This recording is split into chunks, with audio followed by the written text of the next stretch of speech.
Perkenalkan, saya Dr. Livia Anggrani dengan MPM 2251006. Saya akan menjelaskan tentang perlindungan konsumen. Untuk kasus yang saya ambil mengenai tentang tantangan penipuan online, mengidentifikasi dan mengatasi risiko bagi konsumen.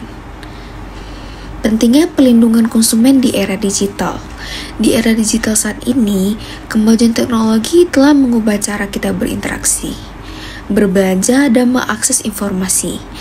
Dengan hanya mengandalkan perangkat pintar dan koneksi internet, konsumen dapat menjelajahi berbagai produk dari layanan di seluruh dunia. Namun, kemudahan ini juga membawa tantangan baru yang signifikan bagi konsumen. Perlindungan konsumen menjadi semakin penting dalam konteks ini.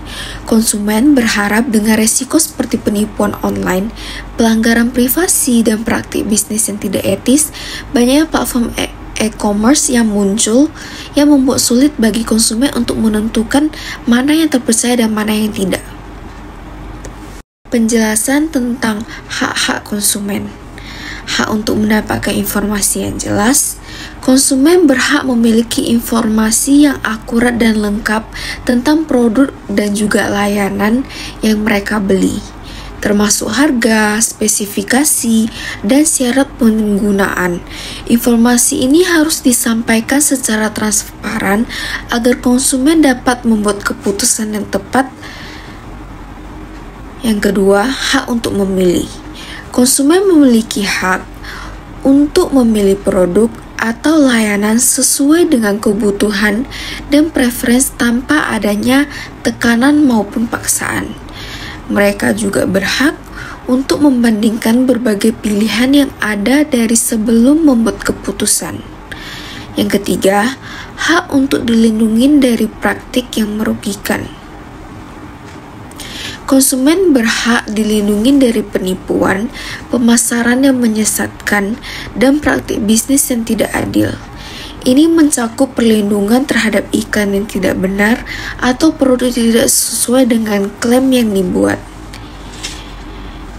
Seterusnya, hak untuk mendapatkan ganti rugi.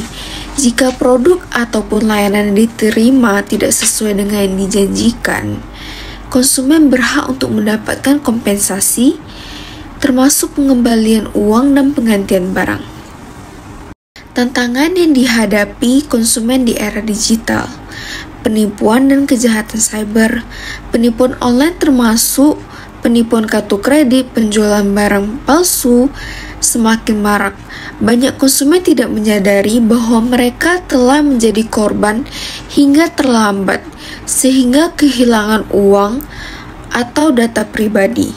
Pelanggaran privasi dan keamanan data. Banyak perusahaan mengumpulkan data pribadi konsumen tanpa persetujuan yang jelas. Data ini dapat disalahgunakan dan pelanggaran keamanan dapat mengakibatkan kebocoran informasi sensitif. Ketidakpastian dalam mendapatkan ganti rugi. Proses untuk mendapatkan ganti rugi atau mengajukan keluhan terhadap produk ataupun layanan yang tidak memuaskan seringkali rumit dan dipersulit. Dipersulit seperti memakan waktu yang lama yang dapat membuat konsumen enggan untuk melakukannya. Risiko kecanduan dan kelebihan informasi. Akses yang mudah ke berbagai informasi dan produk dapat menyebabkan konsumen mengalami kebingungan dan kecanduan, sehingga sulit untuk membuat keputusan yang bijak. Contoh kasus tantangan penipuan online. Kasus yang saya ambil itu berupa penipuan belanja online. Latar belakang dari kasus ini, seorang konsumen bernama Rina memutuskan untuk membeli smartphone baru melalui sebuah situs e-commerce yang tampaknya terpercaya. Setelah melihat iklan yang menarik dengan harga yang sangat kompetitif, Rina melakukan pembelian tanpa melakukan pengecekan lebih lanjut tentang reputasi penjual. Deskripsi kasus. Setelah melakukan pembayaran, Rina menerima konfirmasi pesanan, tetapi setelah beberapa minggu menunggu, barang yang dijanjikan tidak kunjung tiba. Ketika ia mencoba menghubungi penjual, baik melalui email maupun telepon, tidak ada respon. Rina kemudian menyadari bahwa situs tersebut tidak memiliki informasi kontak yang valid dan tidak terdaftar dalam sistem perlindungan konsumen yang biasanya seharusnya ada. Mengatasi resiko. Edukasi kepada konsumen.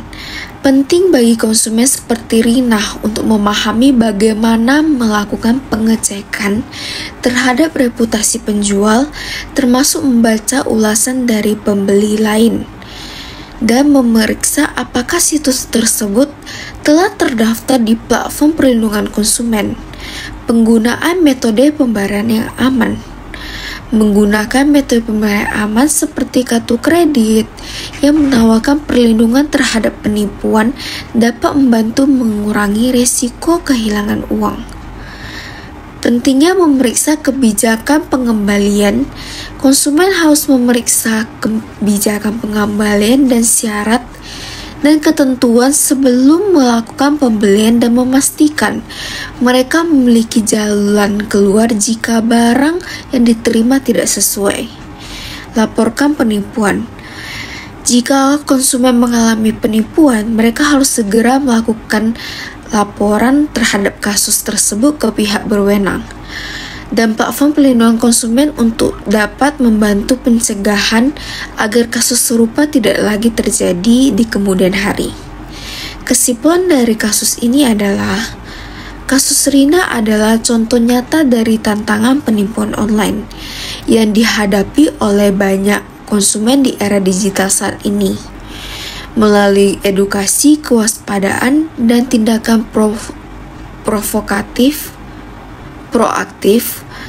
konsumen dapat melindungi diri mereka dari risiko penipuan dan memastikan pengalaman belanja online yang lebih aman.